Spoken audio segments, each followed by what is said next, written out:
नमस्कार, मैं अनुराग और आप देख रहे हैं जर्नलिस्ट कैफे का डिजिटल प्लेटफॉर्म। देश में लोकसभा चुनाव से पहले सुप्रीम कोर्ट ने इलेक्टोरल बॉन्ड को लेकर एसबीआई पर शिकंजा कसना शुरू कर दिया है। इतना ही नहीं, चुनावी चंदे को लेकर एसबीआई ने पूरे दस्तावेज 12 तारीख को चुनाव आयोग को सौंप दिए थे।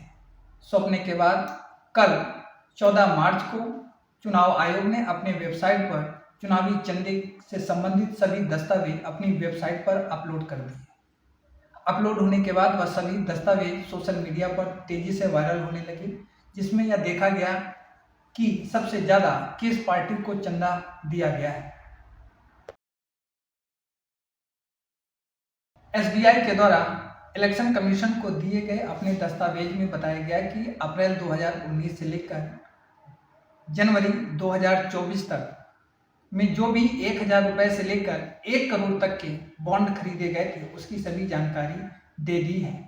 इसमें उन कंपनियों और व्यक्तियों का ब्यौरा दिया गया है जिन्होंने इलेक्टोरल बॉन्ड खरीदे थे। सबसे खास बात यह है कि एसबीआई को नोटिस भी आज सुप्रीम कोर्ट ने जारी कर दिया है। आज सुप्रीम कोर्ट में सुनवाई के दौरान सुप्रीम कोर्ट ने एसबीआई को नोटिस जारी किया, जिसमें कहा कि आपके द्वारा चुनाव आयोग को दिया गया ब्यौरा अधूरा है, क्योंकि सुप्रीम कोर्ट ने आदेश दिया था कि इलेक्टोरल बॉन्ड से संबंधित बॉन्ड किसने खरीदा है, किसने भुनाया है और वह बॉन्ड किसके नाम पर खरीदा गया है, इन सभी चीज़ों का ब्यौरा देने को कहा गया था। लेकिन एसबीआई ने केवल 337 पन्नों में किसके माध्यम से चुनावी चंदा मिला है, इसका ब्यौरा केवल चुनाव आयोग को दिया है। वहीं सुप्रीम कोर्ट ने आज सुनवाई के दौरान एसबीआई को फटकार लगाई और एक बार फिर से कहा कि 18 मार्च को उन्हें अंतिम ब्यौरा देना होगा और सुप्रीम कोर्ट 18 मार्च को अपनी सुनवाई करेगा।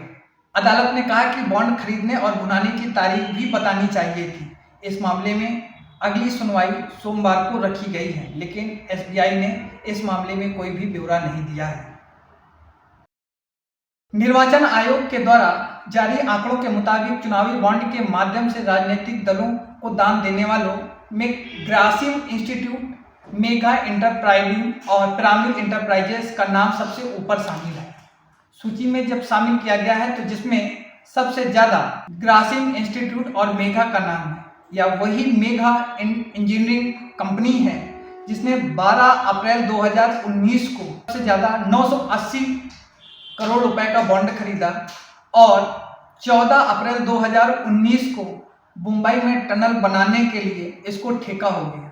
और साथ ही साथ अगर चंदे का ब्यौरा हम सूची निकाल कर बात करें तो उसमें यह एक आंकड़ा निकल के आया है कि 2019 से जनवरी 24 तक जिन जिन राज्यों में विधानसभा चुनाव हुए हैं, उन्हीं राज्यों से सबसे ज़्यादा चुनावी बॉन्ड खरीदे गए हैं। वो चाहे 2021 का बंगाल चुनाव हो, या आंध्रा का चुनाव हो, या असम का चुनाव हो, या और कहीं का, इन सभी के माध्यम से बीजेपी के लिए सबसे ज़्यादा बॉन्ड खरीदे गए हैं।